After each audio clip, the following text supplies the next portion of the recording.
안녕하십니까. 신천식의 이슈 토론입니다. 오늘은 민선 6기 대전 시정 1년을 되돌아보는 시간입니다. 오늘 나오신 분 먼저 소개하겠습니다.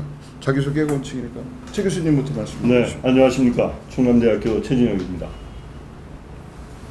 네, 안녕하십니까. 대전대학교 경제학과 임상일이었습니다. 오늘 나오신 두 분은 민선 6기 대전 시정 1년을 전반적으로 짚어보는 리더십, 경제, 그리고 소통과 시민 행복에 관한 전반적인 얘기를 함께 나눠보도록 하겠습니다.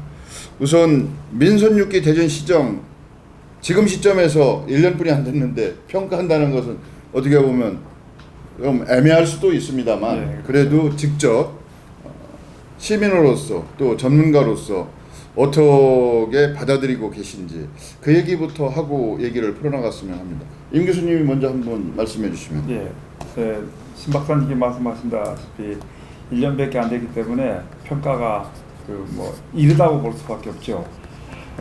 근데 이제 이렇게 단체장 평가할 때 가장 중요한 것 중 요소가 제가 이렇게 몇 년 동안 보니까요, 대형 국책 사업을 따왔냐 안 따왔냐에 따라 크게 좌우가 되는 경향이 없지 않아 있는 것 같습니다. 지난 1년은 대형 국책 사업에 관한 일이 없었어요. 그러다 보니까 특별히 잘했다고 할 수 없고 잘못했다고 하는, 그러니까 극단적인 평은 내리기는 일단 어려울 것 같고요. 또 그래서 낙제점은 아니다 이렇게 얘기를 드릴 수가 있고, 또 한편으로 또 1년밖에 안 됐으니까 보통 정권을 하면 1년 내로 개혁을 하려고 그러는데 대전 시 차원에서 그런 개혁 같은 게 있겠습니까만은 그래도 열심히 여러 가지 공약 사업을 완수하는데 노력을 했기 때문에 그래도 B+ 정도의 학점 줄 수 있지 않을까 이런 생각을 해봅니다. 네. 평가까지 내려주시는 아주 학점을 B로 주셨어요. 네. 네. 최 교수님도 한번 말씀을 해주신다면. 네, 1년밖에 안 돼서 평가 이가지 일고 또 앞으로 해야 될 그런 과제들을 통해서 볼 때 여러 가지 평가는 할 수 있겠습니다만은 그러나 결국 우리가 이 민선 6기에 들어온 대전광역시 체제가 정말 시민이 주인이 되는 대전이다라고 하는 그러한 측면에서 많은 소통을 하고 또 여러 가지 중요한 과제들을 시행해 나가려고 노력을 하고 있습니다만 아직 제가 볼 때는 성과가 그렇게 크게 가시적으로 나타나는 것 같지는 않고요. 이것이 2, 3년, 4년 채 들어가서 어느 정도 평가받아야 될 부분이라고 생각을 하고, 다만 이제 지금 대전 경제 체질 개선을 위한 행복경제 1, 2, 3 프로젝트 추진이라든지 그 다음에 시민행복위원회, 8대 분야 명예시장 등의 시민의 시정 참여 소통 이런 부분들을 얘기를 하고 있습니다만은 이것이 과연 선언적인 거에 그쳐서는 안 되는 것이고, 그것이 뭔가 성과 있게 가기 위해서 더 노력을 해야 될 부분이라고 생각을 하고, 방향 설정은 맞습니다만은 그것이 대전 시민에게 어느 정도의 체감이 있느냐에 이런 부분이 가장 중요할 것 같은데, 그 평가는 어떻게 지금 얘기할 수 있을 것인지 이 부분에 대해서는 답변하기가 좀 곤란하겠다 이런 생각이 들고요. 또한 문제가 되고 있는 것은 결국 제가 이제 자치행정학을 하면서 전임자와 후임자 간의 이 리더십 전이가 잘 연계가 돼서 공무원 조직 사회를 잘 장악을 해 나가야 되는 것이 후임자가 해야 될 그러한 리더십의 어떤 역할이다라는 거죠. 그런데 이 공무원 집단의 어떠한 리더십을 발휘하기 위해서 여러 가지 인사권을 활용하면서 이제 자치단체장이 움직일 수밖에 없는 그런 구도인데, 이게 선거 문제로 인해서, 과열된 선거 문제로 인해서 결과적으로는 여러 가지 법원의 판결을 받을 수밖에 없는 이러한 상황에 왔다라고 하는 그 자체가 공무원 집단을 뭔가 장악해 나가는데 상당한 장애인으로 등장했다라고 하는 그런 측면에서 모든 그런 업무들이 원활히 진행돼 나가는 데는 상당히 불확실성의 영역이 높아졌다라고 하는 그런 측면에서 아쉬움이 남는 부분이 아니겠는가 이런 생각을 해봅니다. 그렇죠. 전반적인 평가가 뭐 이제 우리 임상길 교수께서는 B뿔로 이렇게 채점을 해주셨고, 이제 전재혁 교수께서는 리더십의 문제, 조직 장악의 문제에 대해서 문제가 있다 이런 말씀을 해주셨습니다. 권선택 민선 6기 대전시장이 지금 중점적으로 추진하겠다고 내세운 것이 역점 과제 뭐 3가지 정도로 얘기할 수가 있는데, 그게 이제 도시 정책에 있어서 도시 행정에서 가장 중요하다고 할 수 있는 도시 경제, 또 전반적인 도시 재생, 또 대중교통 문제, 이렇게 3가지를 들고 나왔는데, 이 추진에 있어서도 그야말로 1년뿐이 안 됐기 때문에 어떤 부분은 이제 준비 단계이고 어떤 부분은 진행 중이기 때문에 평가라기보다는 어떤 점을 좀 유의해야 된다든지 우리가 좀 일반적인 관점에서 말씀을 좀 해주셨으면 어떨까 싶어요. 네. 임 교수님이 말씀을 좀 해주신다면. 권 시장님뿐만 아니라 모든 시장들이 또 제일 먼저 내세우는 게 그 경제 문제죠. 근데 경제 문제라는 게 사실은 그 한 지역 단체에서 해서 좌지우지되면 얼마나 좋겠습니까? 그게 아니고 나라 전체로 움직이고, 또 우리나라 같이 대외 의존율이 높은 나라는 대외 요인에 따라 움직이고, 그게 뭐 의욕은 있어도 이게 실천하기가 굉장히 어려운 그런 항목입니다. 그럼에도 불구하고 노력을 안 할 수가 없죠. 제일 먼저 현재 지금 또 대전시가 안고 있는 여러 문제 중에 세종이라는 변수가 하나 더 들어와 있습니다. 그래서 젊은 사람들이 지금 많이 빠져나가고 있고, 아마 불과 1년 전만 하더라도 아마 예측을 이렇게까지는 못했을 것 같아요. 그런데 세종에 가면 젊은 사람들이 막 넘쳐나고 또 대전의 인구가 빠져나오고 이런 새로운 전환기를 맞았기 때문에 경제 정책에 대한 전반적인 재검토가 있어야 되지 않겠나 이런 생각을 저는 해봅니다. 그리고 시장님께서 내세운 것 중에 대기업이나 중소기업 유치가 있거든요. 그 유치를 위해서 상공회의소와 함께 열심히 노력하고 있는 것을 뭐 이렇게 저 신문지상을 통해서 보고 있습니다. 그런데 현재 또 상공회의소나 이런 데서 요구하는 또 이 산업 단지 조성이 있거든요. 이런 것이 단순하게 뭐 임기 내에 끝나는 것이 아니고 우리 대전 시민의 영원한 뭐 몇십 년간의 먹거리를 창조하는 바탕이기 때문에 좀 더 지속성을 갖고 의욕적으로 좀 더 일을 해주셔야 되지 않겠나 이런 생각을 해봅니다. 알겠습니다. 좀 더 나중에 또 예, 그러시죠.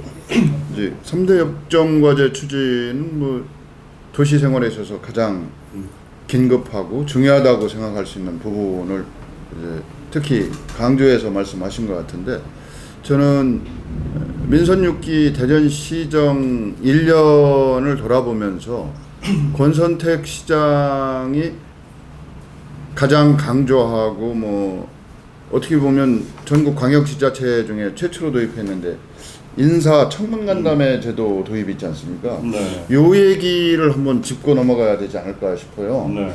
이것이 도입 취지와 네. 또 성과에 대해서는 저희 몇 번의 사례가 있기 때문에 네. 평가 내지는 아니면 어떤 반면교사 차원에서 한번 얘기를 하고 넘어가야 될 것 같은데요. 네. 그 인사청문회 제도라고 하는 부분은 사실 자치단체장이 선출된 이후에 그 전리품으로서 인사권을 이제 장악할 수 있다라고 하는 그런 측면에서 이게 이제 찬반 양론이 그동안에 계속 되어 왔던 부분입니다. 그럼에도 불구하고 이제 자치단체장은 강력한 인사권을 가지고 조직을 장악하게 되는데 산하 기관장들을 임명할 수 있는 그러한 권한이 있다라는 거죠. 근데 이러한 권한이 제대로 된 인사만을 우리가 임명했을 때는 그 경영 성과가 많이 나타나서 정말 긍정적인 효과를 발생할 수 있는데, 그동안의 상황을 보게 되면은 자기 선출에 도와줬던, 직간접적으로 도와줬던 그러한 인사들을 낙하산식으로 충원을 하다 보니까 경영 성과가 상당히 미흡했다. 그런 측면에서는 시민들이 상당한 반발이 있는 것이고, 그거에 따라서 우리가 그렇다고 한다면은 능력 있는 인사를 검증할 수 있다라고 하는 그런 측면에서 지방의회에서 나름대로 청문회 제도를 통해서 인사 검증을 해보는 것이 타당하다. 그런 측면에는 상당히 의미가 있었다라고 생각합니다. 그래서 민선 6개 들어와서 우리 대전 권 시장님이 그런 공약을 내세웠고 그것을 실천하려고 하는 그런 의지는 상당히 좋았으나 그 진행되어지는 그런 상황 속에서 상당히 또 미흡했던 부분들이 드러났기 때문에 이런 부분에 대해서는 상당히 또 보완을 해야 될 부분으로 등장을 했다. 그래서 능력 있는 인사를 검증해야 되는데 그렇게 능력 검증하는 절차도 상당히 미흡했고 또 제대로 된 인사가 또 내부적으로도 검증할 수 있는 그런 그러니까 집행부 내에서 좀 검증해 볼 수 있는 그런 부분도 상당히 약했다. 그래서 적어도 인사청문회가 제대로 되기 위해서는 앞으로 갈 길이 먼 것 같습니다. 그래서 특히 의회가 그 역할을 해줘야 될 것이고 인사청문회의 기준 설정을 분명히 시민들에게 알려서 예를 들자면 능력이라든지 도덕성이라든지 법규준수 항목들을 전부 다 놓고 그 평가를 시민들에게 알려서 같이 공유해 나가면서 적격한 인물을 제공해 줄 때 그만큼 신뢰도가 높여지는 것이 아니겠는가 그런 생각이 듭니다. 예, 뭐 하여튼 전리품으로 취급을 했던 이제 선출직 자치단체장과 정치적인 소신이나 철학을 같이 하는 분이 주변에 포진하고 있다는 것이 바람직한 측면의 한 근거가 될 수가 있을 텐데요. 이제 중요한 것은 그렇게 임명된 산하기관이나 그 지방공기업의 장들이 시장의 정치 철학을 충분히 이해하고 있는지에 대한 의문을 제기하는 사례가 몇 가지가 있어요. 엊그제 일부 언론에도 보도가 됐습니다만 대전 도시공사의 그 성북동 골프장 문제라든지 또 대전발전연구원 그 유재일 원장 같은 경우 언론사를 상대로 해서 소송을 제기했거든요. 뭐 대전시에서는 그렇게 하지 말라 뭐 이렇게 얘기를 했는데 뭐 본인의 명예회복을 위해서 했다라든지 또 마케팅 공사에서 사전 협의 충분히 하지 않고 그 워터슬라이드인가 그 도심에서 행하는 그 여름 축제안을 일방적으로 발표했다든지 이런 몇 가지 과연 그 시장의 조직 장악력이 제대로 통하고 있는지에 대한 의문을 제기하는 사례들이 보여지고 있어서 이게 결국 인사청문 간담회 도입이라고 하는 것이 그런 면에서 뭔가 보완돼야 될 부분이 되지 않을까 뭐 이런 생각이 드는데 그건 어떻게 생각하세요? 어떤 부분을 좀 보완해야 될 것 같아요? 그리고 정치 철학을 같이 하는 그 당초의 그 취지하고는 조금 어긋난 건 아닌가. 보이지 않는 다른 손에 의해서 뭐 인사가 이루어진 거 아니냐 이렇게 말씀하시는 분도 있거든요. 그러니까 결국은 당선자하고 정치 철학을 공유하면서 시정을 추진해 나가는 어떤 동력으로서 삼겠다라고 하는 점에서는 우리가 이해를 하는데 그것이 이제 전문성을 가지고 정말 성과를 낼 수 있는 것이냐라고 하는 것은 또 다른 별개의 문제다라는 겁니다. 그만큼 인력풀이 그렇게 많지도 않고 시장 주변에 인사들이 사실은 그러한 전문성을 가지고 각 분야별로 이렇게 포진되어 있다라고 보기는 상당히 어렵지 않겠느냐. 그런 측면에서 저는 대전이 지금 상당히 그 전임자 후임자 이 사람으로서 나눠져 있고 분열되어 있다라고 하는 그런 부분이 상당히 큰 것 같습니다. 근데 대전이 이게 통합돼서 통합된 리더십을 발휘해야 되는데 결국은 그러한 자기 사람, 누구의 남자 뭐 이런 식으로 얘기가 돼서 그냥 무조건적인 충성 이 부분이 이제 상당히 이제 어느 부분에 대해서는 지금 민선 6기까지 온 대전 시민의 눈높이에는 상당히 맞지 않는 부분으로 등장하고 있는 것이 아니겠느냐. 그래서 적어도 전문성과 식견을 갖춘 그러한 인물들을 잘 걸러낼 수 있는 그것이 의회가 해야 될 부분이고 지방의회가 해야 될 부분이고 또 내부적으로도 집행부 내에서도 우리 대전시의 인력풀을 잘 관리해서 적정하게 물론 정치 색깔이 너무 다르다라고 해서 그것이 뭐 대전시에 상당히 영향을 줄 수 있는 것이냐? 저는 그렇게 생각하지 않습니다. 대전시의 정치 색깔이 다르다 하더라도 그분이 그렇게 영향을 발휘할 수 있는 그런 힘이 있다고 하면, 능력이 있다고 한다면 활용해야 되는 겁니다. 이것이 대탕평체계의 일환으로서 인사를 대전시의 발전을 위해서 해야 되는 부분인데, 이것이 전부 다 어떻게 갈라놓고 그거를 통해서 권력을 취하려고 하는 이런 인사들이 많이 시장을 옥죄고 있다라는 거죠. 포획하고 있다라고 하는 부분이 오히려 시장의 리더십을 자꾸만 떨어뜨리게 하는 요인이 아닌가. 그것을 구분해내지 못한다는 그런 시장이라고 한다면 그것 또한 시장의 리더십이 없다. 저는 그렇게 생각을 하는 겁니다. 그래서 지금 나와 있는 여러 가지 논쟁되고 있는 그러한 인사의 적격성이 없는 그런 논란의 거리는 정말 이제 시민의 눈높이에 맞춰서 시장이 충분한 제도적 장치를 집행부 내와 의회, 의결기관이 뭐합니까? 주민의 대표기관으로서 그 걸러낼 수 있는 그런 제도적 장치를 다 갖춰야 되는 것이고, 그것을 못했다고 한다면 이제야말로 준비해야 될 때가 오지 않았나, 저는 그렇게 생각합니다. 이 대전의 미래에 대해서 비관적인 전망을 하시는 분들도 많이 있거든요. 그 단적인 예가 인구가 줄고 그렇죠. 있어요. 네. 많은 인구는 아니라고 해도. 근데 이게 최근 계속 지속되고 있는 현상이다 보니까 이제 도시의 미래를 얘기할 때 경제를 빼놓고 얘기할 수가 없지 않습니까? 네, 그렇죠. 경제가 인구를 모으기도 하고 또 내보내기도 한다.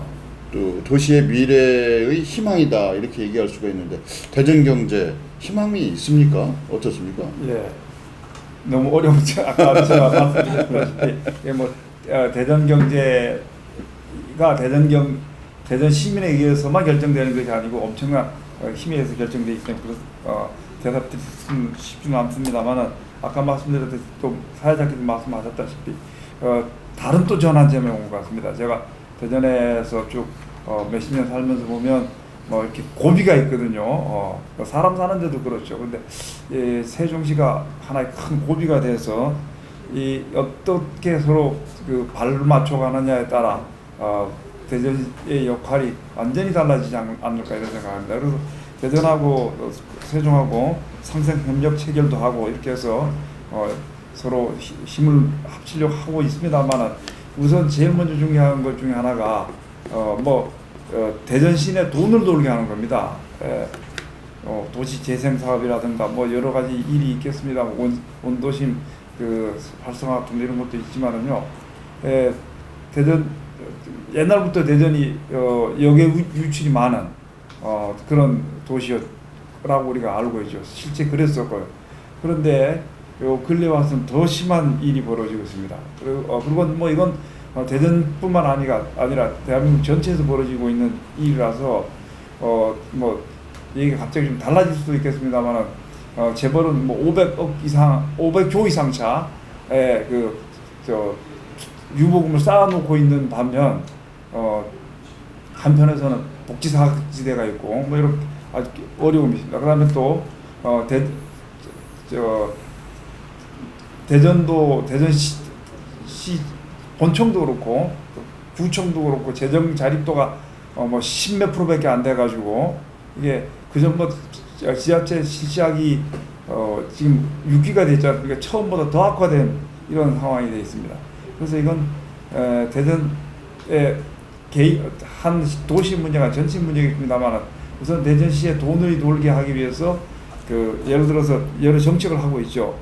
뭐냐면 대규모 매장에 대한 이제 가이드라인을 설정해서 이걸 하고 있는데, 가이드라인 자체를 설정하고 하는 것은 좋죠. 근데 이거는 이게 강제성이 있어야 되고 힘이 있어야 되는데, 그저 그냥 그렇다, 그리고 그냥 넘어가고 뭐 이런 식으로 해서는 될 것 같지는 않습니다. 그래서 시장이나 또 의회가 적극적으로 리더십을 발휘해서 이런 역의 유치를 막아야 되는 좀 구체적인 노력을 해야 될 것 같고, 또 금융 부분에서도 그렇습니다. 금융 부분에서도 지금 방금 말씀드린 제가 경제라는 건 실물이 돌아다니는 게 있고 물건 가서 제가 사오는 게 있고 또 돈은 따로 움직이는 영역이 있습니다. 그 금융 부분인데, 금융 부분에 있어서도 상당히 역의 유출이 계속 많고, 또 몇 년 전에는 오직 답답하면 지방은행을 다시 한번 만들자 이렇게 얘기가 나올 정도로 외교 유치는 많습니다. 그래서 좀 이렇게 추상적인 선언적인 일 갖고는 안 되고 아까 말씀드렸다시피 좀 더 액션을 취하는 그런 정책과 또 의회의 협조가 필요하고 또 한편으로는 이런 생각이 듭니다. 대전 시민들한테 한테 또 그렇고 우리 모든 국민들이 이 일자리의 중요성을 서로 그 지역 자치제 안에서 돈이 돌아야 일자리가 생긴단 말입니다. 그러니까 대전시 역시 뭐 일자리 창출 지역을 목표로 하고 있고 국정과제도 지금 일자리 목표를 하고 있습니다. 저는 뭐 그렇게 뭐 여러 가지 어둡다. 그게 긍정적이지 않다는 것을 이제 말씀을 해주신 걸로 이제 이해가 되는데요. 말씀하신 대로 경제라고 하는 것이 지방정부 차원에서 활성화를 시킨다든지 뭐 이러기는 여러 가지 여건이 복잡하게 다양한 요인들이 작용하기 때문에 어렵다고 할 수밖에 없고요. 이제 중요한 것은 대전시정이 이제 일관된 정책 목표를 합의에 의해서든 뭐 전문가 주도에 의해서든 만들어내고 그것을 추진할 수 있는 리더십의 문제가 여러분들이 많이 얘기를 하셔요. 이제 여러 가지 리더십의 문제도 조직 내부적인 상황, 조직 외부적인 상황이 얽히고 설키는데 특히 이 광역자치단체장의 경우 법과 제도에서 보장된 권한 이상을 행사하고 있다고 지금 하지 않습니까? 어떻게 보면 강 시장 야의회, 뭐 의회의 감시와 견제 기능이 거의 무색할 정도로 뭐 그 이상의 권한을 행사하는 것이 광역 기초자치단체장이라고 볼 수가 있는데 대전시장 같은 경우 주어진 권한 행사가 제대로 되고 있는지 여부에 대한 이런저런 논란이 많이 있거든요. 이제 그 점을 우리가 또 다시 한번 넘어가서 조직이 제대로 목표 수행을 하려면 리더십의 문제를 또 얘기하지 않을 수가 없을 것 같아요. 어떻습니까, 우리 최 교수님? 앞서서도 말씀을 드렸습니다만은 결국은 시장은 리더십 전임자로부터 이제 권한을 받아서 이제 리더십이 우리가 전이가 되는데 전이라고 하는 그 트랜지션이라고 하는 그런 용어들을 쓰고 있는데 이것이 전이가 시작되는 시점과 종료되는 시점이 언제냐 요거 가지고 우리가 판단을 해볼 수 있어요. 근데 시작되는 시점은 당선이 확정된 날로부터 시작이 되는 겁니다. 그러면은 종료되는 시점이 뭐냐? 종료되는 시점은 어떤 시장은 빨리 조직을 장악해서 뭐 한 달 안에서 끝날 수도 있고 어떤 분은 뭐 반년이 가도 안 되고 1년이 가도 안 되는 그런 부분이 생긴다는 거예요. 그건 뭐냐? 조직 장악력을 자기 것으로 확실하게 만들었느냐 못 만들었느냐 이게 이제 관건이 되는 겁니다. 그러니까 전임자와 후임자의 비교도 될 수 있고요. 그 구성원들이 과연 어떻게 따라갈 것이냐 이런 부분들이 그 복합적으로 나타나는 현상입니다. 그런데 대체적으로 새로운 단체장이 등장하면은 공직자들은 그쪽에 충성을 다할 수밖에 없는 그런 구도가 짜여진다는 거죠. 그런데 우리는 이상하게도 이번 주민 직선제에서 오는 주민자치의 병리 현상을 아주 크게 받았다라는 겁니다. 이래서 결국은 자치단체장은 선거에 의해서 그 권한이 받아지는 그러한 상황 속에서 선거법을 위반했기 때문에 그 자치단체장이 주인은 상당히 취약해지는 상황으로 올 수밖에 없었다라고 하는 아주 커다란 아픔을 가지고 출발을 했다라고 하는 그 부분이 공직자들로 하여금 이 리더십 전이가 종료돼야 되는 그 시점이 저는 아직도 끝나지 않고 계속 가고 있는 거 아니냐 이런 상황에서는 정말 무슨 리더십을 발휘해 나가기가 근본적으로 어렵게 돼 있다. 저는 그렇게 진단할 수밖에 없다라는 겁니다. 그 이제 그 말씀하시니까 지금 저희가 리더십 유형을 뭐 학자들에 따라서 관점에 따라서 다양하게 분류를 할 수가 있는데 통상적으로 뭐 권위적 리더십, 민주적 리더십, 방위면 리더십 그러면 지금 거의 방위면 리더십 정도 그게요. 그런 리더십을 지금 발휘할 수 있는 여건이 안 돼 있다는 겁니다. 그런 유형조차도 얘기하기가 어렵게 지금 조직 장악력이 될 수 없는 그러한 구도를 가지고 있었기 때문에 리더십 전이가 종료됐다라고 얘기하기가 됐다라고 보기도 상당히 어려운 거 아니냐 이렇게 지금 얘기할 수 있는 부분이 알겠습니다. 최 교수님, 최 교수님은 뭐 지방자치 전문가로서 또 오랫동안 지방자치를 연구하신 학자로서 이제 다양한 사례도 많이 알고 계실 텐데 저희가 주요 사업 추진 경과를 한번 살펴본 다음에 네네. 그 말씀을 또 한번 여쭤보기로 하겠습니다. 이제 저희가 민선 6기 대전시정의 주요 사업이라고 하면 이제 도시철도 2호선 트램으로 결정한 거, 또 최근 논란이 아직 진행 중이죠. 갑천 친수구역 개발, 또 대전의료원 착공, 뭐 메르스 이후 힘을 받고는 있는 것 같은데 이것도 아직은 일부 그 타당한 논리를 가진 또 반대도 있고요. 그린벨트 해제 권한, 뭐 APCS 아시아 태평양 도시정상의 유치 같은 건 아까 주요한 성과 중에 하나로 그렇죠. 대전 시정의 하나의 그 성과라고 할 수가 있고요. 충남도청사 활용방안 강구 같은 경우는 도시 재생 사업의 핵심적인 요소이면서도 아직 진행 중입니다. 여러 가지 또 의견이 있는데 여기서 끝난 것만 가지고 저희가 한번 얘기를 해야 될 것 같아요. 시민행복위원회는 대전시에서 나온 자료에도 100% 다 공약이 이행이 된 걸로 나와 있더라고요. 그래서 시민행복위원회 설치하고 명예시장 운영한다는 것이 이것이 결국은 어떤 의미를 가지고 있는 거고 어떤 성과가 있는지 그 얘기를 좀 저희가 하고 넘어가는 것이 어떨까 싶어요. 근데 시민행복위원회라고 하는 것이 이제 이게 원천적으로 예를 들어서 제 기억으로는 시민행복위원회에서 도시철도 2호선을 과거에 자기부상열차 방식으로 고가 방식으로 하는 것이 더 많은 숫자가 선호했음에도 불구하고 트램으로 또 결정을 했어요. 그래서 이런 것이 의사결정 과정에 있어서 결국은 하나의 돌놀이 역할을 하고 있는 것이 아닌가. 실질적인 결정 기관이 아니고 뭐 어떻게 보시는 건가요, 이건? 네. 예. 이게 뭐 주민하고 소통한다라고 하는 측면에서 그 아이디어를 내서 시민행복위원회라고 하는 것을 만들었습니다만은 그게 무슨 근거가 있느냐 이런 얘기입니다. 결국은 주민의 대표기관이 우리가 합법적으로 보장되어 있는 것은 지방회 그리고 집행기관이라고 하는 장을 우리가 주민들이 위임해서 선출해 준 겁니다. 그런데 이제 물론 그 안에서 집행부에서 여러 가지 의견을 들어서 우리가 시민에게 좀 더 다가가겠다라는 그런 측면에서 시민행복위원회 이런 것들을 만들었습니다만은 결국은 시장 주변에 있는 사람들로 모일 수밖에 없는 그러한 상황들을 또 만들어낸다라는 겁니다.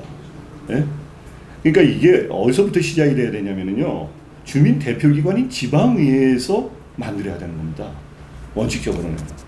그러니까 주민 대표기관, 합법적인 주민 대표기관에서 주민들과 좀 더 소통할 수 있는 그런 위원회를 지방의회에서 만들어서 하겠다라는 얘기는 설득력이 되는데 집행부에서 자치단체장의 뭔가 보여주기식에 의한 그런 부분으로서 시민행복위원회를 만들어 놓고 그들 측근에 의해서 또 움직여질 수 있다고 한다면은 대다수의 다른 시민들은 굉장히 허탈감에 빠질 것이다 이런 겁니다. 우리가 시민참여 예산제도도 같은 맥락이에요. 예산을 편성하는 것을 집행부에다가 줬는데 이것을 이제 주민에게 돌려주겠다고 하는데 그것을 마지막으로 승인해 주는 데는 의회예요. 근데 주민 대표기관이 승인을 해줘야 되는데 거기서 깎아내기가 상당히 어렵다라는 거예요. 이미 주민 대표기관이 먼저 편성을 해놨는데 니네들이 어떻게 깎느냐 이런 얘기들을 하는데 상당히 그 주민참여 예산제도 위원회들도 시장 측근의 인사들이 주로 가서 목소리를 낼 수밖에 없는 그런 구도를 가지고 있는 것이 우리의 지금 지방자치의 아주 맹점이 아니겠느냐. 그런 측면에서 봤을 때 시민행복위원회의 출범이라고 하는 것은 상당히 또 다른 하나의 그 중요한 부분을 얘기하고 있지만은 그것이 제대로 가기 위해서는 역시 주민 대표기관과 합의해서 만들어냈어야 될 부분이고 그것이 어느 정도의 권한과 기능을 부여해 줄 것이냐라고 하는 것도 주민 대표기관과 충분히 논의해서 만들어냈어야 될 부분인데 이제 제가 그건 어떻게 됐는지 모르겠어요. 그래서 근본적으로 물론 주민과 소통하고 시민과 소통해야 된다라고 하는 그런 당위성에서 집행부에서는 노력을 했을는지 모르겠습니다만은 우리가 근본적인 대의민주주의와 그 다음에 지방 기초 민주주의라고 하는 그런 틀 속에서 봤을 때는 상당히 그 옥상옥적인 그런 비판을 받을 여지도 있다. 그렇기 때문에 그런 부분들에 대해서 좀 더 우리가 제도적인 장치를 좀 더 고민해서 시민들에게 좀 더 어필할 수 있는 그런 쪽으로 좀 더 보완이 되어야 되지 않겠나, 저는 개인적으로 그런 생각을 합니다. 신천식의 이슈 토론에서는 민선 6기 대전시정 1년을 돌아보는 시간을 갖고 있고요. 오늘이 네 번째 시간으로서 마지막 시간입니다. 오늘 나와서 말씀해 주시는 분은 이제 지방자치 전반에 걸쳐서 말씀을 해 주실 만한 그런 전문성을 갖고 계신 지방자치 전문가와 경제 전문가 두 분 모시고 얘기 나누고 있습니다. 우리 임 교수님도 예. 그 행복위원회에 대해서 제가 보충 제 경험을 한번 말씀드리면, 거기 참여했던 분 얘기를 제가 좀 들어본 적이 있습니다. 그랬더니까 어떻습니까 하니까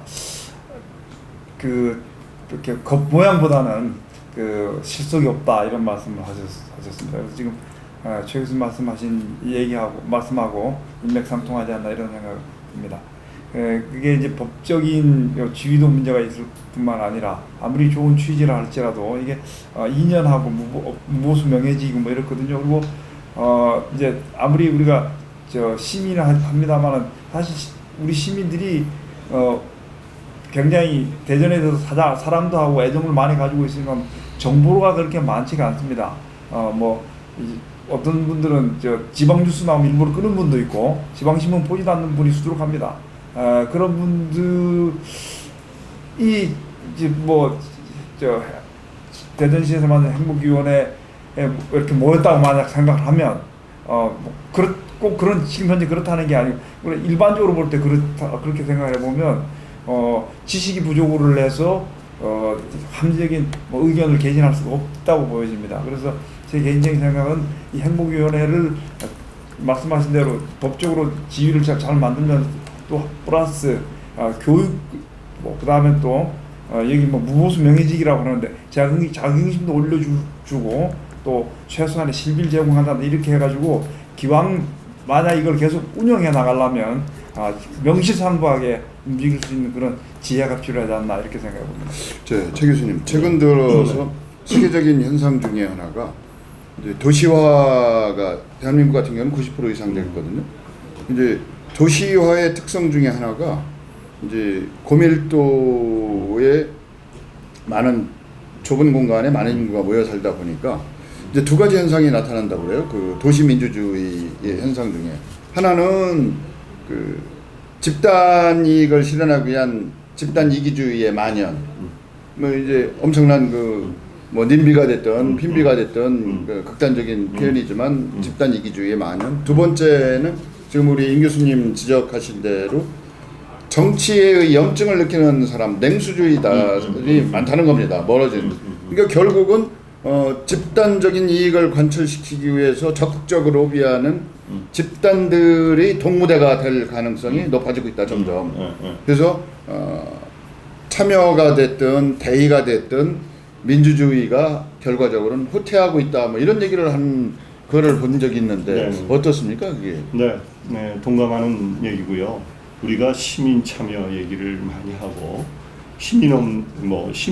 정말 시민을 존중하는 그러한 시가 되겠다라고 하는 그런 슬로건을 우리가 많이 보고 있습니다만은 그 시민이라고 하는 것이 우리가 상황에 따라서 다른 시민으로 나타난다라는 데 문제가 있다라는 겁니다. 그러니까 대전시장님이 얘기하시는 시민과 공무원들이 바라보는 시민, 시민이 여러 가지 종류의 시민이에요. 그러니까 일반적으로 추상화된 시민이 있고 어떤 문제에 자기 이해에 관련된 그러한 시민은 이거는 완전히 띠두르고 자기 이익을 관철하기 위해서 집단 이익을 불사할 수밖에 없는 그런 시민이 또 있는 겁니다. 그리고 나하고는 상관없는, 그거하고 이익하고 상관없는 사람은 방관자로서의 시민이 또 있는 겁니다. 그러니까 시민이 이렇게 다르게 다 있는데 그것을 하나로 놓고 얘기한다는 건 굉장히 어려운 부분이다. 저는 그렇게 생각을 합니다. 그래서 최근에 이제 집단 이익, 그들만의 이익을 위해서 이것이 주민 직선제인 시장의 권력의 붙어서 자기네들의 이익을 추구하기 위한 그런 측면에서 시장을 포획하고 있다라는 겁니다. 그러니까 시장이 그걸 포획당해가지고 그들로 하여금 자기 리더십을 발휘해야 되는데 오히려 그들에게 끌려다닐 수밖에 없는 그런 구도를 우리가 허용하고 있다라는 것이 이게 지방 민주주의의 후퇴다 이런 얘기입니다. 이것이 오늘날 아주 비판받고 있는, 그래서 저는 이 새로운 패러다임, 지방 민주주의의 새로운 패러다임을 이제 다시 짜야 된다. 그래서 집단이 동무대가 되고 정말 일반 모든 시민들에게 정말 체감도 있는 그런 정치가 되고 행정 서비스가 만들어지기 위해서는 어떻게 가야 되겠느냐, 이 부분을 이제 심각하게 고민할 때가 왔다라고 하는 그런 측면에서는 지금 사회자 말씀에 대해서 공감하는 그런 얘기가 되겠습니다. 예. 그리고 이제 최 교수님 기왕 지방자치를 전공하셨으니까 이제 지방자치의 대한민국의 현실을 본다고 하면 강시장 야의회라고 할 수 있지 않습니까? 아주 대표적인 사례 중에 하나라고 생각이 되는데, 이 이제 법과 제도의 자치단체장의 권한과 역할이 분명히 책임도 있고 규정이 되어 있습니다만 그 이상의 과도한 쏠림 현상이 있는 것이 문제죠. 이제 그것은 뭐 우리 대한민국의 가부장제적인 유교 문화에서도 비롯됐다, 뭐 여러 가지 또 이유를 댈 수가 있는데, 저는 그 선출제 단체장이 유고시에 이 혼란이 되지 않습니까? 그 대처하는 방법이 없어요.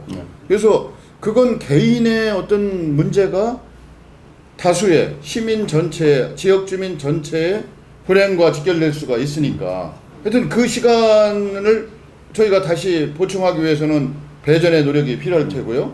또 기회를 한번 상실하면 다시는 그 기회가 돌아오지 않을 수도 있고. 그래서 유구시 이 엄청난 혼란을 방지하기 위한 어떤 대안 마련 같은 것도 우리가 고민해야 되는 거 아닌가 싶어요. 어떻습니까, 그 부분은? 네, 우리 사실 지방자치법에 보면은 자치단체장의 권한의 범위에 대해서 크게 10가지를 얘기하고 있습니다.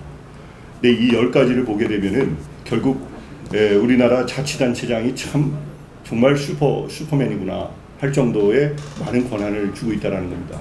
그래서 우리가 자치단체의 통할대표권이다 이런 얘기를 하는데, 이건 뭐 자치단체를 대표하고 모든 것을 통괄하는 그런 권한을 갖습니다.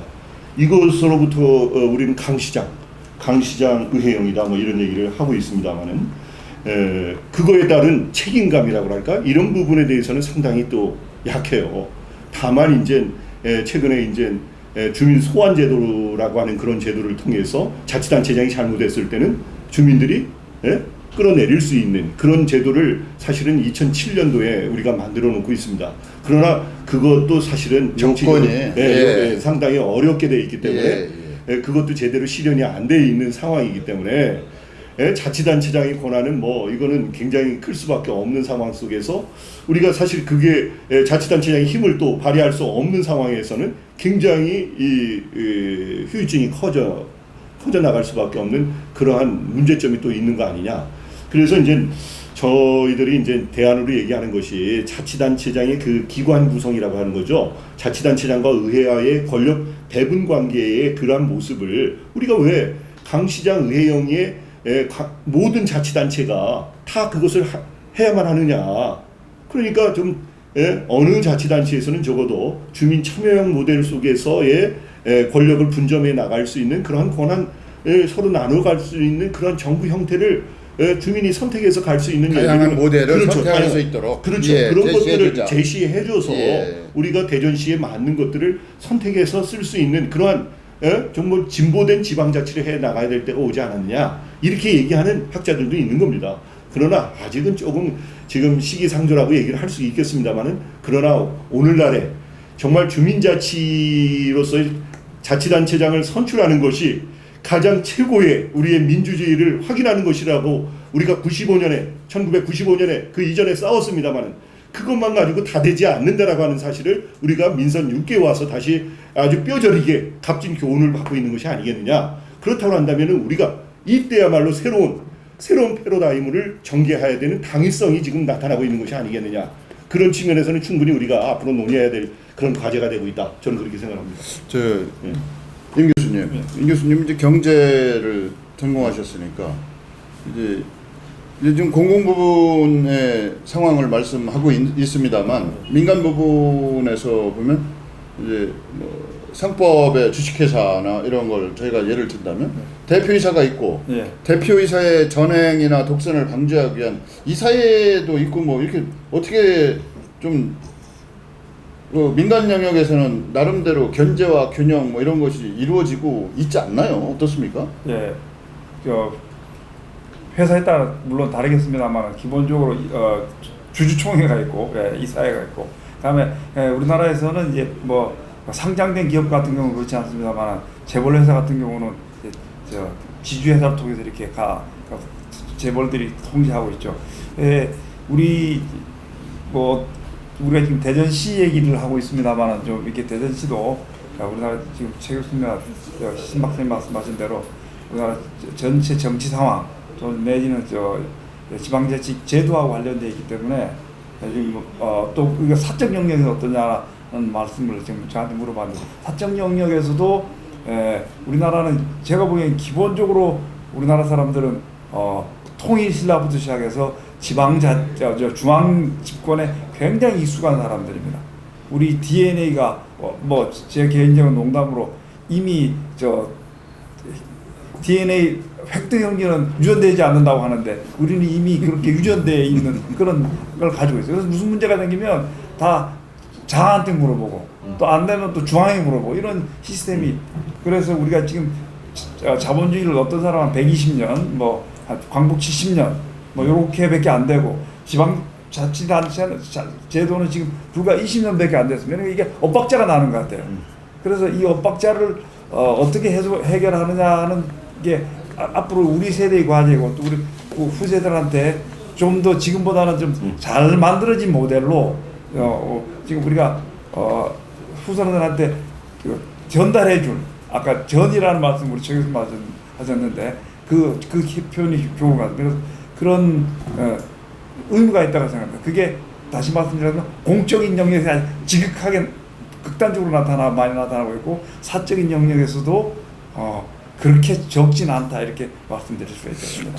최 교수님, 저희가 리더십 특히 일반적인 뭐 대통령의 리더십이라든지 이제 민간 부분의 리더십에 대해서는 많이 얘기를 하고 있습니다만 기초가 됐든 광역이 됐든 자치단체장의 리더십에 대해서 이 지역에서 이렇게 많은 관심과 논의의 여지가 된 것은 최초인 것 같아요.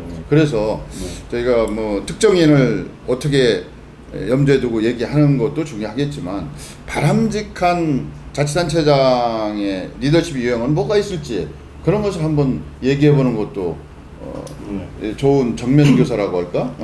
모델이 될 것 같은데. 네, 그렇습니다. 예. 자치단체장의 리더십이 중요하다라고 하는 것은 그만큼 자치단체장의 권한이 막강하고 어떤 자치단체장이냐에 따라서 상당히 그 시정의 성과가 다르게 나타나는 그런 얘기들을 할 수밖에 없기 때문에 그만큼 리더십이 소중하다 이런 얘기를 할 수 있는 것 같습니다. 최근 우리가 야구 한화 이글스 얘기를 많이 하는데 그동안에 뭐 꼴찌를 면하지 못했다가 수장이 바뀌는 상황 속에서 그래도 중위권까지 올라왔다 이런 얘기를 하면서 얘기하는 것은 그만큼 수장의 그 리더십이 상당히 중요한 것으로 작용하고 있는 것이 아니냐 뭐 그런 얘기들을 하고 있는 것 같아요. 그래서 결국은 뭐 우리가 시대의 상황에 따라서 어떤 때는 어떤 리더십 이런 얘기를 할 수 있어요. 뭐 우리가 2002년도에는 히딩클 리더십으로 아마 대한민국 전적으로 그냥 다 휩쓸었을 겁니다. 예?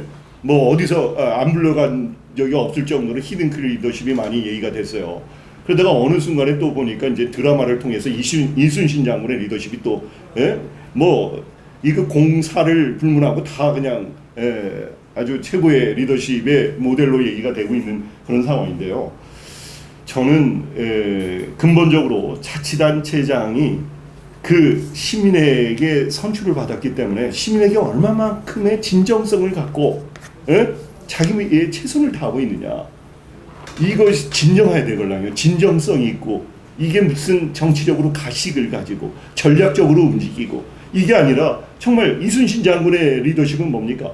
많은 핍박을 받으면서도 불구하고 어디다 얘기를 합니까? 예? 원균한테 경쟁자로서 원균한테 많은 지탄을 받고 모함도 받고 이런 상황이지만은 자기가 뭡니까 순주한테 끌려가는 그런 상황 속에서도 원균 보고 뭐라고 합니까? 우리 수군을 잘 부탁하고 우리 수군을 위해서 최선을 다해 주십시오. 이 얘기밖에 안 합니다. 뭐 대전 시민을 위해서 진정성 있고 뭔가 그런 측면이 시민에게 전달이 돼야 된다는 거죠. 그게 뭐 전략적으로 무슨 뭐 꼼수를 부려서 이런 얘기가 아닙니다. 그게 진정성으로 대전 시민이 시장님으로부터의 우리에게 던지는 그 메시지라든지 그 모든 정책들의 사안들이 내 가슴에 진정으로 와 닿는다라고 하는 그 150만의 시민들의 모두가 일어설 수 있다고 한다면 그거는 성공한 리더십 아니겠습니까? 예? 예. 그래서 다른 뭐 무슨 변혁적 리더십, 무슨 뭐 민주주의적 리더십 많은 분들이 얘기를 하고 있습니다만은 근본적인 것은 자치단체장의 리더십은 결국은 대전 시민의 150만 대전 시민의 마음을 움직일 수 있는 진정성 있는 그런 리더십으로서의 모습을 보여야 되겠다. 이것은 아무리 핍박이 오고 힘이 드는 상황이라도 진정한 마음으로 앞으로 나가는 참진과 최선을 다하는 그리고 나아가는 그러한 진정한 그 진취적인 그런 모습에서 자치단체장의 리더십은 크게 빛을 발할 수 있지 않을까 저는 그런 생각합니다. 민 교수님은 경제학자 입장에서 네. 리더십, 바람직한 자치단체장의 리더십 어떤 모습이어야 되는지 한번 말씀을 해주시죠. 네, 뭐 경제학자라면서 뭐 지금 최 교수님 말씀하시는 거하고 뭐 특별히 다를 수는 없습니다. 근데 말씀하신 대로 이거 있죠. 무신분립이라고 믿음이 없으면 이게 리더십이 아무리 좋은 능력 있는 사람이라도 리더십을 발휘할 수가 없죠. 근데 현재 이 신이 좀 깨져 있는 것 같은 그런 생각 분명히 듭니다. 그게 여러분 잘 아시다시피 뭐 이런 시장님을 둘러싼 여러 가지 이런 일 때문에 다들 문제가 있는 것 같아요. 그러고 또 한편으로는 또 제가 아까도 말씀드렸습니다만 세상 살다 보면 모델이 필요합니다. 우리가 지금 아까 말씀하실 때 나라를 구한 인물의 모델은 이순신, 그다음에 나라를 세우는데 필요한 모델은 뭐 정도전, 뭐 그다음에 뭐 위기에 전쟁을 나라를 구하는 리더십은 뭐 처칠 이런 식으로 얘기를 하는데 지방자치의 모델은 모르겠어요. 제가 과문에 타신지 모르겠습니다만은 대한민국에서도 당연히 대한민국은 별로 들어본 적이 없고 또 한편으로는 세계 어디서나 좋은 지자체장의 모델이 없는 것 같아요. 아마 우리가 좀 이런 걸 발굴을 해가지고 공부도 하고 또 이렇게 해야 되지 않겠나 이런 생각을 해봅니다. 네. 오늘 이 시간은 신천식의 이슈 토론에서 기획해서 진행하고 있는 민선 6기 대전시정 1년을 되돌아본다라는 제목으로 진행하고 있습니다. 이제 시간이 다 된 것 같아서 한 30초 내로 대전시정을 바라보는 전문가의 입장 혹은 시민의 입장에서 한 30초 정도씩만 마무리 발언해 주시고 끝내야겠습니다. 네, 뭐 우리가 민선자치 안에 반쪽짜리의 주민자치를 했다라고 하는 것은 이제 자치단체장이 임명제로 하고 의회만 주민들이 직선해 놓는 그런 상황 속에서 우리가 더욱더 실질적인 지방자치 해야 된다고 해서 주민 직선제의 자치단체장을 만들어 놓은 것이 1995년입니다. 그래서 그동안 해오면서 우리가 직선만 하면은 다 될 줄 알았더니 지금 상황이 보니까 또 어려운 점이 생겼어요. 그러니까 이런 부분에 대해서 우리가 시대적 상황에 맞게끔 우리가 노력을 더 해야 되는데 결국 근본적인 것은 아까도 말씀을 드렸습니다마는 자치단체장이 그만큼 주민에 대한 진정성 있는 그런 상황을 좀 만들어야 되겠다.